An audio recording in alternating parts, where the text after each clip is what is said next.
A K ബാലനെ ആവർത്തിച്ച് തള്ളി എം.വി. ഗോവിന്ദനും ഇന്ന് രംഗത്ത് വന്നു. ജമാഅത്തെ ഇസ്ലാമി വിഷയത്തിൽ എ കെ ബാലൻ പറഞ്ഞതല്ല, താൻ പറയുന്നതാണ് പാർട്ടി നിലപാട് എന്ന് എം.വി. ഗോവിന്ദൻ മാസ്റ്റർ പറഞ്ഞു. ജമാഅത്തെ ഇസ്ലാമി തീവ്രവാദ സംഘടനയാണെന്ന് സത്യവാങ്മൂലം നൽകിയത് ഉമ്മൻചാണ്ടി സർക്കാരാണ്. ജമാഅത്തെ ഇസ്ലാമിക്കും SDPIക്കും എതിരെയുള്ള പ്രചാരണം മുസ്ലിം സമുദായത്തിന് എതിരെന്ന് വരുത്തി തീർക്കുകയാണെന്നും എം.വി. ഗോവിന്ദൻ പറഞ്ഞു. പാർട്ടിയെ സംബന്ധിച്ചിടത്തോളം അഭിപ്രായം ഞാൻ പറഞ്ഞല്ലോ. ഇനി ഇതിനെ വെറുതെ കുറേ അഭിപ്രായം പറഞ്ഞ കാര്യം, നിങ്ങൾക്ക് വേണ്ടത് ഞാൻ എ കെ ബാലനെ തള്ളി എന്ന് നാളെ ഫൈറ്റിംഗ് കൊടുക്കാനല്ലേ, അതിന് എന്നെ കിട്ടൂല. അതാ പറഞ്ഞ പച്ച മലയാളം വർത്താനം പറഞ്ഞോണ്ടിരിക്കുന്നു. തള്ളൂല. എന്ത് ചെയ്യുന്നു? അയാളെ അഭിപ്രായം പറഞ്ഞിരിക്കുന്നു, പാർട്ടി അഭിപ്രായം ഞാൻ പറഞ്ഞിരിക്കുന്നു. പിന്നെ എന്താ തള്ളേണ്ട കാര്യം? അഭിപ്രായം പറഞ്ഞു. രണ്ടല്ല ഒന്നാണ്. കാരണം അയാളെ അഭിപ്രായം പറഞ്ഞു, പാർട്ടിൻ്റെ അഭിപ്രായം പറഞ്ഞു. അതോടുകൂടി പാർട്ടി അഭിപ്രായമാണ് പാർട്ടിയുടെ മുമ്പിലുള്ളത്. അല്ലാണ്ട് ആരെങ്കിലും വ്യക്തിപരമായിട്ട് അഭിപ്രായമല്ല ഉള്ളത്.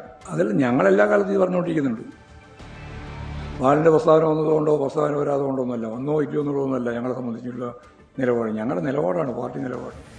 ജമാഅത്തെ ഇസ്ലാമി തീവ്രവാദ സംഘടനയാണ് എന്ന് 2014 ജനുവരി 21 ഉമ്മൻചാണ്ടി സർക്കാർ കോടതിയുടെ മുമ്പിൽ സത്യവാങ്മൂലം നൽകിയിട്ടുണ്ട്. സത്യവാങ്മൂലം നൽകിയതിൻ്റെ ഭാഗമായിട്ട് സർക്കാരിൻ്റെ നിയന്ത്രണത്തിലുള്ള അതിൻ്റെ ഏജൻസികൾ തന്നെ പരിശോധിച്ച് ദേശദ്രോഹ സ്വഭാവം പുലർത്തുന്ന, അങ്ങനെയാണ് ഉപയോഗിച്ചത് പദം, ദേശദ്രോഹ സ്വഭാവം പുലർത്തുന്ന ജമാഅത്തെ ഇസ്ലാമിയെ വേണ്ടി വന്നാൽ നിരോധിക്കും എന്നും ഉമ്മൻചാണ്ടി സർക്കാർ അതിൻ്റെ സത്യവാങ്മൂലത്തിൽ വ്യക്തമാക്കിയിട്ട്, ഇംഗ്ലീഷിലും മലയാളത്തിലും സത്യവാങ്മൂലമുണ്ട്, വായിച്ചു നോക്കിയാൽ മനസ്സിലാക്കാൻ സാധിക്കുന്നതാണ്. വി അരുൺ വിവരങ്ങൾ പങ്കുവെക്കും. അരുണ്, ജമാഅത്തെ ഇസ്ലാമി വിഷയം അത് ഇന്നിപ്പോൾ ബാലൻ ഒട്ടും പുറകോട്ടില്ല എന്ന് പറയുന്നു. ഇന്നത്തെ പാർട്ടി സംസ്ഥാന സെക്രട്ടറിയുടെ വിശദീകരണത്തിൽ നിന്നാണ് മനസ്സിലാക്കേണ്ടത്. ജമാഅത്തെ ഇസ്ലാമിക്കെതിരെയുള്ള ആക്രമണം CPM തുടരും, അവർക്കെതിരെയുള്ള വിമർശനം തുടരും. ജമാഅത്തെ ഇസ്ലാമിയെ വിമർശിക്കുമ്പോൾ അത് മുസ്ലിം സമുദായത്തിനെതിരെന്നും RSSനെ വിമർശിക്കുമ്പോൾ അത് ഹിന്ദുക്കൾക്കെതിരെന്നും ഉള്ള പ്രചരണമാണ് നടക്കുന്നത്. അതാണ് കോൺഗ്രസ് പ്രചരിപ്പിക്കുന്നത്. ഒരു ഭാഗം മാധ്യമങ്ങളും അത് ഏറ്റുപിടിക്കുന്നു എന്ന വിമർശനമാണ് CPM സംസ്ഥാന സെക്രട്ടറി മുന്നോട്ട് വച്ചത്. എന്നാൽ ജമാഅത്തെ ഇസ്ലാമി UDF അധികാരത്തിൽ വന്ന ജമാഅത്തെ ഇസ്ലാമിയുടെ ആഭ്യന്തരമന്ത്രി ഉണ്ടാകുമെന്ന എ കെ ബാലന്റെ പരാമർശത്തോട് അദ്ദേഹം പ്രതികരിച്ചില്ല. എ കെ ബാലനെ മറ്റു കാര്യങ്ങളിൽ പൂർണ്ണമായി തള്ളിപ്പറഞ്ഞിരുന്നില്ല. മാറാട് വീണ്ടും ഓർപ്പിച്ചത് തെറ്റല്ലേ എന്ന ചോദ്യത്തിന് എന്താണ് മാറാട് ഓർമ്മിപ്പിക്കുന്നതിനുള്ള പിശകെന്ന ചോദ്യമാണ് എം.വി. ഗോവിന്ദൻ മുന്നോട്ട് വെച്ചത്. മാത്രമല്ല ഇനിയും അത് ഓർമ്മിപ്പിക്കും. UDFന്റെ കാലത്ത് നടന്ന കെട്ടുകഴിവില്ലാത്ത ക്രൂരതയാണ് മാറാട് കലാപം. അത് UDFന്റെ പിടിപ്പുകേടുകൾ കൊണ്ട് ഉണ്ടായതാണ് എന്ന് സ്ഥാപിക്കാനാണ് എം.വി. ഗോവിന്ദൻ ശ്രമിച്ചത്. അതുകൊണ്ട് തന്നെ ആ വിഷയം ഉയർത്തിക്കാട്ടിൽ തെറ്റില്ല, അത് മറക്കേണ്ട കാര്യമല്ല, അത് ഓർത്തു തന്നെ ഇരിക്കേണ്ട കാര്യമെന്ന് അദ്ദേഹം പറയുന്നു. ജമാഅത്തെ ഇസ്ലാമിക്കെതിരെയും RSSനെതിരെയും പ്രചരണം ശക്തമാക്കും. അത് ജനുവരി 30 ഗാന്ധിജിയുടെ രക്തസാക്ഷിത്വ ദിനത്തിൽ പോലും അത്തരം ക്യാമ്പയിനുകൾ ഏറ്റെടുക്കാനാണ് CPMന്റെ തീരുമാനം. ജമാഅത്തെ ഇസ്ലാമിയെ എതിർക്കുന്ന ശക്തിയോട് തന്നെ എതിർക്കാൻ തന്നെയാണ് തങ്ങളുടെ തീരുമാനമെന്നും എം.വി. ഗോവിന്ദൻ വ്യക്തമാക്കിയിട്ടുണ്ട്. ശരി.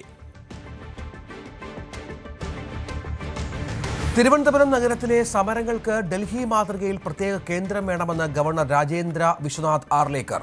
നഗരമധ്യത്തിലെ സമരങ്ങൾ ഒഴിവാക്കണം. തിരുവനന്തപുരം നഗരസഭ കൗൺസിലർമാർക്ക് ഒരുക്കിയ വിരുന്നിലാണ് ഗവർണർ ഈ അഭിപ്രായം പങ്കുവച്ചത്. വി അരുൺ ചേരുന്നുണ്ട്. അരുണ്, തിരുവനന്തപുരം നമുക്കറിയാം നഗര കേന്ദ്രീകൃതമായ ഒരു സ്ഥലത്ത് സെക്രട്ടേറിയറ്റിന് മുമ്പിലൊക്കെ നിരവധി സമര കോലാഹലങ്ങൾ എല്ലാ ദിവസവും കാണാറുണ്ട്. ഗതാഗത തടസ്സവും മറ്റുമൊക്കെ ഉണ്ട്. ഇത് വളരെ പ്രധാനപ്പെട്ട നിർദ്ദേശമാണ്. എന്തായിരുന്നു കൗൺസിലർമാരുടെ അല്ലെങ്കിൽ മേയറുടെ പ്രതികരണം?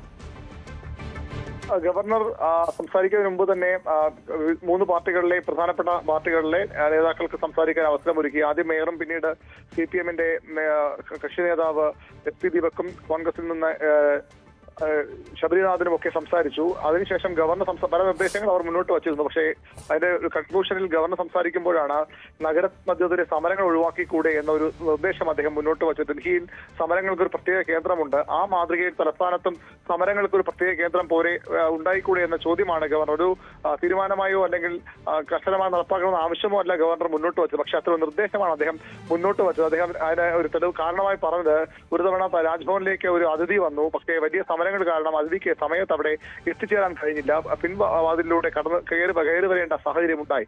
ഇത്തരം സമരങ്ങൾ പൊതുജനങ്ങൾക്കും വലിയ ബുദ്ധിമുട്ടുണ്ടാക്കുന്നു. അതിന് ഒരു പരിഹാരം വേണമെന്ന നിർദ്ദേശമാണ് ഗവർണർ മുന്നോട്ട് വച്ചത്. രാഷ്ട്രീയ പാർട്ടി നേതൃത്വങ്ങളുടെ പ്രതികരണം ആ വിഷയത്തിൽ ഇനി ഉണ്ടാകേണ്ടിയിരിക്കുന്നു. അവർ ഇന്ന് സംസാരിക്കുമ്പോൾ പ്രതികരിക്കാനുള്ള അവസരം അവർക്ക് ലഭിച്ചിട്ടില്ല. മറ്റു പല കാര്യങ്ങളിലും കേന്ദ്ര